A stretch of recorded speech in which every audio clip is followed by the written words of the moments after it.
నమస్కారం ఫ్రెండ్స్. మన ఛానల్లో మనము రియల్ ఎస్టేట్లో జరిగే మోసాలు అంటే కస్టమర్కి జరిగే మోసాలపైనే మన మ్యాక్సిమం వీడియోస్ ఉంటాయి. కస్టమర్కి జరిగే మోసాలు అంటే ఒక బిల్డర్ తన ప్రాబబుల్ బయర్తో చేసే మోసాల గురించే మనం చాలా మటుకు డిస్కస్ చేసుకుంటాం. అదే కాకుండా మన ఛానల్లో 30% ఆఫ్ ద హై రైజెస్, కబ్జా ప్రాపర్టీలు, lake properties, assign lands, problematic legal litigation ఉన్న ల్యాండ్స్పై కట్టారు అని నేను ఎన్నోసార్లు స్ట్రెస్ చేసి చెప్పాను మీకు. దీంట్లో హాస్యాస్పద విషయం ఏమంటే ఈ 30% ఆఫ్ ది ప్రాజెక్ట్స్లో నియర్లీ 60 to 70% ఆల్రెడీ అమ్మేసి అంటే కంప్లీట్గా అమ్మలేకపోయినారు. ఒక 30 to 40% ఆక్యుపెన్సీతో ఇవి కొనసాగుతూ ఉన్నాయి. బట్ ఈ ఆక్యుపైడ్ హైరైజెస్ కూడా ఎప్పుడైనా లీగల్ లిటిగేషన్స్లో ఇరుక్కోవచ్చు. మనం ప్రతి ఒక్కటి చాలా జాగ్రత్తగా గమనించాలి. లీగల్ లిటిగేషన్స్ ఉన్న ప్రాపర్టీ, రూల్స్ని వైలేట్ చేస్తున్న ప్రాపర్టీస్, ఎన్వైర్న్మెంట్ రూల్స్ని వైలేట్ చేసుకుంటూ కడుతున్న ప్రాపర్టీస్, బిల్డింగ్ రూల్స్ని వైలేట్ చేసుకుంటూ కడుతున్న ప్రాపర్టీస్, అదే కాకుండా కోర్ట్ కేసెస్లో సాల్వ్ కాని ప్రాపర్టీస్పై ఈ హైరైజెస్ కట్టి రెరా అప్రూవల్తో అమ్మేస్తున్నారు. అంటే ఈ రెరా ఎంత బ్లైండ్గా అప్రూవల్స్ ఇస్తుందో మనమందరం గమనించే అంటే టైము వచ్చేసింది. గత 2-2.5 ఏళ్ళుగా మన ఛానల్ చేస్తున్న ప్రయత్నం ఇదే. అయితే ఒక బిల్డరే బాధితుడుగా మారితే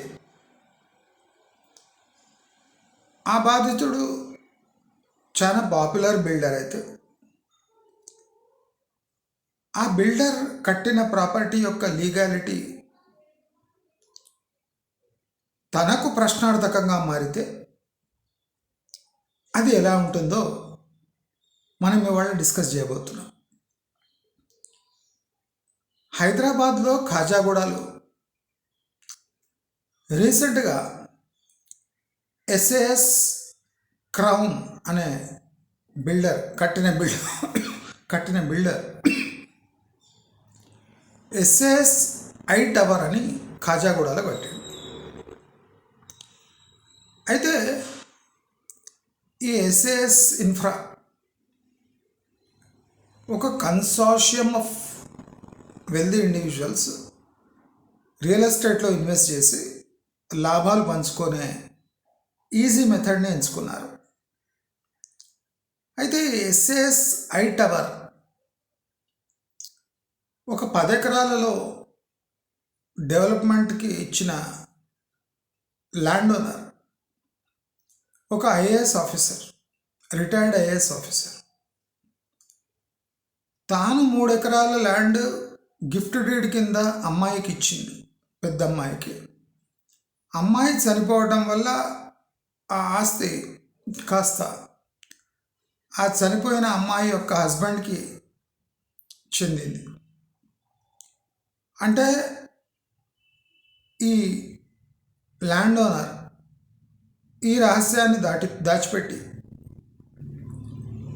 అంటే ఇరు పార్టీలకు తెలియకుండా ఆ ల్యాండ్ డెవలప్మెంట్కి ఇచ్చేసాడు. దాంట్లో చక్కగా బిల్డరు 30 పై 30+ అంతస్తులు కట్టి ఒక కమర్షియల్ టవర్ కట్టి దాన్ని కొనసాగిస్తున్నాడు. అయితే ఇప్పుడు వచ్చిన ప్రాబ్లం ఏమంటే ఈ ఎస్ఎస్ ఐ టవర్ డెవలపర్కి ఈ ల్యాండ్ తాకట్టు పెడితే, డెవలప్మెంట్ కోసం ల్యాండ్ తీసుకొని అది బ్యాంకు దగ్గర తాకట్టు పెడితే సుమారు 250 కోట్లకు ఇది తాకట్టు పెడితే రూపాయి రాలేదు. ఎందుకంటే దీంట్లో ఆ 3 ఎకర్స్ కూడా క్లబ్ అయి ఉంది కనుక.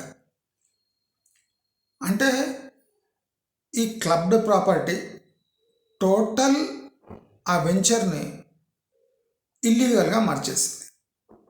అంటే హక్కు లేకుండా ఇతరుల ల్యాండ్లో 30 పై అంతస్తులు కట్టిన ఎస్ఏఎస్ ఇన్ఫ్రా ఇలా మాట్లాడాల్సి వస్తుంది. సపోజ్ ఈ లీగల్ లిటిగేషన్ తెలిసిన, ప్రాబ్లం అని తెలిసిన ఎస్ఏఎస్ ఐ టవర్ కట్టేసి ఆ బ్యాంకు లోన్ గిన వీళ్ళు మేనేజ్ చేసుకొని ఉంటే ఈ ఇల్లీగల్ ప్రాపర్టీ కాస్త ప్రాబబుల్ బయర్స్కి వీళ్ళు అంటించేవాళ్ళు. ఇక్కడ ప్రాబ్లం ఏమైందంటే బిల్డర్కి ఆ ల్యాండ్ పై లోన్ రాలేదు. అంటే వాళ్ళ క్యాల్కులేషన్స్ అంతా తారుమారైనాయి. ఇప్పుడు ప్రాబ్లం ఏమంటే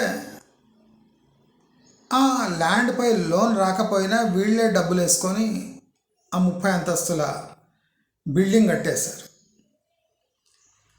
అంటే ఆ ల్యాండ్ ఆ ఓనర్ది కాదని తెలిసిన దానిపై 30 అంతస్తులు కట్టే సాహసం చేశారు. దాన్ని ఏమంటారంటే ఎస్ఏఎస్ ప్రాపర్టీస్కి ఆ ల్యాండ్ ఓనర్పై ఉన్న నమ్మకం అట.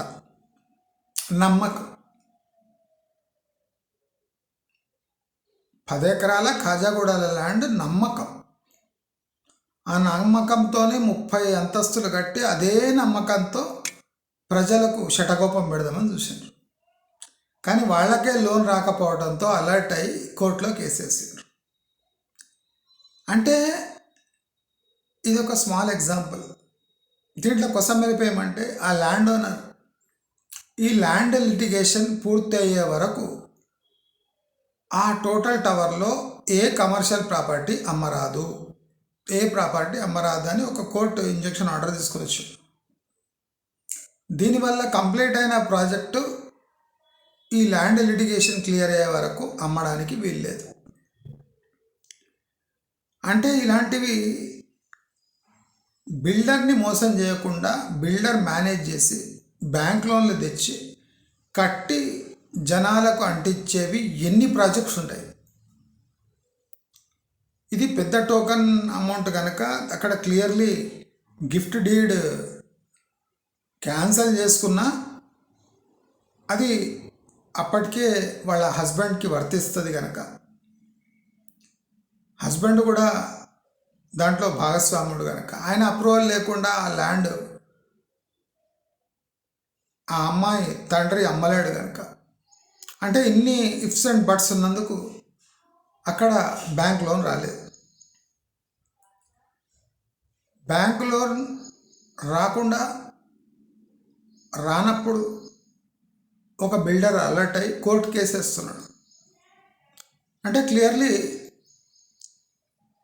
ఇక్కడ నమ్మకంతో పాటు విచ్చలవిడితనం ఉంది. అంటే ఏమవుతుందిలే, లాస్ట్కి మేనేజ్ చేయొచ్చు, అమ్మినాక వాళ్ళకి అంటియచ్చు అనే ఒక దృక్పథంతో ఎస్ఎస్ ఐ టవర్ కట్టడం జరిగింది. నేను చెప్పేది ఒకటే, హై రైజెస్లో దాదాపు 30% దీనికన్నా సీరియస్ వయలేషన్స్ ఉన్నాయి. ఇక్కడ ఒక పట్టా రిజిస్టర్డ్ ప్రాపర్టీ వివాదంలోకి వచ్చింది.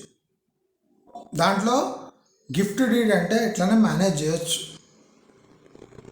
అంటే వాళ్ళ దాంట్లో సయోధ్య కుదిరితే మేనేజ్ చేయొచ్చు. కానీ అసైన్డ్ ల్యాండ్స్, చెరువు కబ్జా భూములు, చెరువులో టవర్లు గవర్నమెంట్ ల్యాండ్స్ కబ్జా, ప్రైవేట్ ల్యాండ్ కబ్జా, కోర్టులో వివాదాస్పదమైన భూముల్లో టవర్లు నిర్మించడం, ఇటువంటివి ఇట్ ఈస్ సీరియస్ అఫెన్స్. కాబట్టి ఇవాళ ఎస్ఎస్ ఇన్ఫ్రాకి ప్రాబ్లం అయితే కేసు వేసి దాన్ని హైలైట్ చేసింది.